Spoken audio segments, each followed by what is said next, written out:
Hi guys, welcome back to Cornerstone Chats. Today it's the letter D that we're going to be discussing, and it's all about dating. Ooh. One thing about the youth that from my old age growing up, where they say they've been there, done that, but seeing it, one of the things for the youth is we always want to, as human beings, have a companion, don't like to be alone, seek this out. But one thing that I took with from my youth that really impacted me was 2 Timothy 2:22, and it basically in summary says, flee from youthful desires, but pursue God. So the things of God, pursue them. And you can pursue them in a variety of different ways. Like, look at what your church is doing. Look at how you can serve your church through youth, for cleaning, worship, any capacity.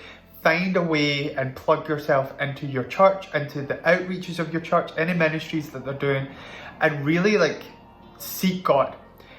Start a devotional time, prayer, be in fellowship, all these things, all the practical ways to discipline yourself to pursue God. That's one thing that I would learn in youth in terms of dating, is because we don't need the drama with that. We've got this time to focus in on God, build that relationship first, and then God will add on to that.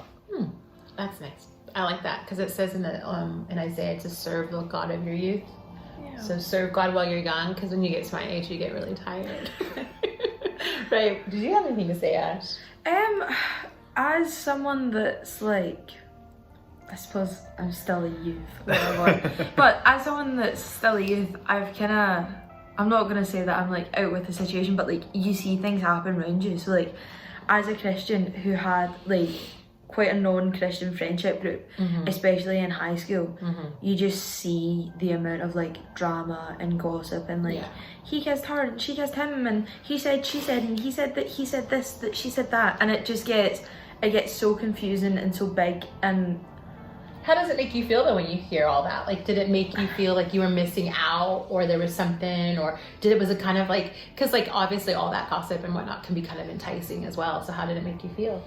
The gossip was more enticing than the actual situation. Because salacious gossip. So my best friend at the time, she was very boy crazy, and because I was the one that was dealing with her problems, I was I don't want any of this. Right. This is not for me. Yeah. Because she'd be driving however far away to go see a boy, to then come home late, to lie to her mum, to get in trouble for it, because 16-year-olds shouldn't be going out with 17-year-olds, you know what I mean? So it became, in the beginning I was this is kind of sucky, because then you don't really go to the parties, or you don't go out and do the drinking and whatever comes along with dating, because it's not just boys and girls, it's the friendships and the situations that surround it. Yeah, what are the social rules around it? Does everybody want to be dating? Does everybody not want to be dating? How does that work?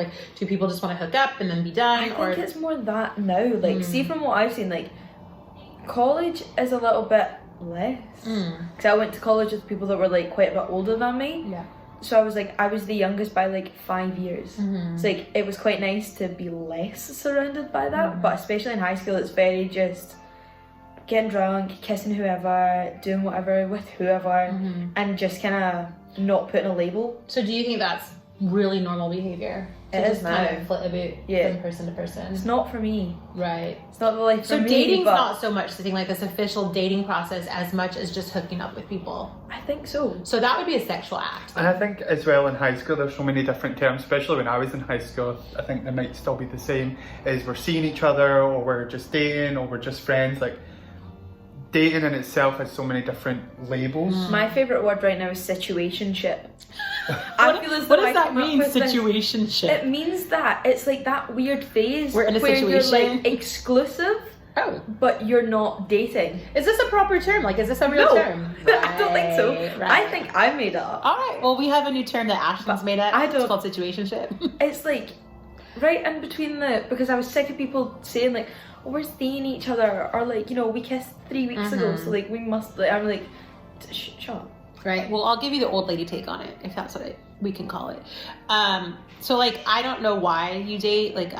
I think everything, like I'm married to someone who constantly asks very Socratic questions. Why? What's the purpose? What's the reason? Why do you believe that? Why do you think that? Super Socratic. So all of my behaviors that I brought from my Christian faith into my marriage were often like in a nice way, sometimes not always, challenged. So why do you believe that? Why do you do that? Why do you practice that?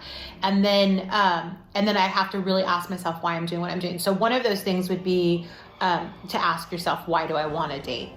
Why should I date? Should I date? What does my parents think about it? Because some of you are Christians. We have a lot of Christians in the youth group. But if you're not a Christian, maybe you have no one to ask those questions to. So maybe you come to your youth group leader or your pastor or a really good friend in the high school group and you say, you know, do I really like this person? What do I do? And then you guys can have a wee chat. But I do always think about what the scripture says in Corinthians. I think it's 2 Corinthians. It says not to be unequally yoked, because one of you will be going one direction and one will be going the other. And how do you make sense of that? Like, how do you make sense of that? But you're young. So, I mean, my hope is that you're not looking at dating as an option to marry. I mean, you're young. You have lots of time in front of you. There's no rush. But dating is also about companionship. It's about your social situation, your social standing. Other people are doing it. I want to do it. I don't want to be alone. And then also the aspect of hormones add to that. So Ashlyn just made a noise. Infatuation. That's my favorite go-to thing. Like I remember talking to my friends who were like, oh, this boy, he's brilliant. He's this, he's that. I was like, is he actually? Or does your uterus just kind of want to have babies with them? There you go. That's a possibility. And it's so... Well, way you put it. That's what it is. Like, it's your hormones, it's your body. Yeah. And that, which we talked about a long time ago in one of our talks, is that can make you feel out of control as well. And then like the reality versus what is your fantasy is not compatible. So, you know, dating, I think when you're going to consider it, you ask yourself like a lot of questions.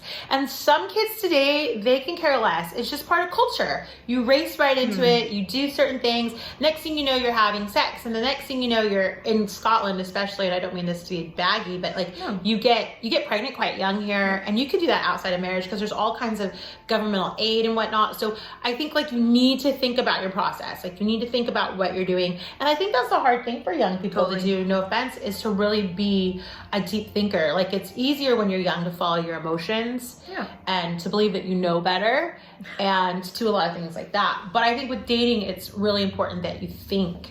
And then like, who am I dating? Why am I choosing them? What is it about them? Is it because I just think they're totally flat out sexy and that's it, like you were saying? Or is it because like I enjoy their company, we're friends? I mean, there's a lot of questions to ask around dating. So, and if we are the children of God that we want to be, and we are Christians and we want to follow what the Word of God says, we need to be prayerful, you know, really prayerful, accountable, and think about those things. There's nothing wrong with dating. Like if somebody tells you dating's wrong, that's not right. What Robert's encouraging you to do is wise though, because you are a bag of hormones and a bag of carry on at the moment. And so you need to kind of like navigate that. And the way that you can navigate that is to keep yourself busy with serving God. And Robert did do that because he's from one of our original youth groups, and he did do that. He got thrown into whatever was asked of him, to be honest. Like literally whatever was asked of Robert, he did it. And he did that, and he serves, and he still serves like to this day because he's been proven to be worthy of that. So I guess with dating, like just be really thoughtful, conscious. And I would say that, Danny, like ask yourself these questions. Why? Like, why are you dating? Why do you want to date? Why are you dating this person? Because ultimately, when it comes to dating, you're seeking that end goal. Like, what's the end goal with this? Yeah. Is it marriage, or do you think it's only going to last a year? Because then we don't want to like put all this time into something when you could be using that time to serve God more wisely. And don't rush into things. As Danny said, be prayed up, be accountable from the very first time you get in a relationship all the way through, because they'll keep your walk with God very much right. Because as Danny says, like, don't be unequally yoked, because the more you date, the more you get to know, and they might have completely different doctrine from you. They might not even want to go to church as often as you. And then what usually happens with dating is you end up becoming two becomes one, and you might end up taking on their negative aspects, and it lowers your It's not two becomes one, because that's marriage. It's more about your influence on each other. Yeah. And there's that old adage, it's easier to go down than it is to drag somebody up. So that's, I think, what he means. What you were saying about accountability, I think it's, especially from like experience and stuff, don't be afraid to get like that sounds really bad, don't be afraid to get other people involved. But like, if there's ever an issue, you can hold each other accountable, but you can only hold each other accountable so far. Because it only comes to a certain point where you have to think about, like you were saying, the end goal. Do you want this to be successful, and do you want it to be successful for the right reasons? And that's when you have the option to get a pastor involved, or someone else in the church, or have someone else there that you trust with the information and by yourself. So and we'll be praying for you. And let's just say, like, I don't know, alert, do not missionary date. Like, you can't date someone and then like go, oh, I'm going to make them a Christian.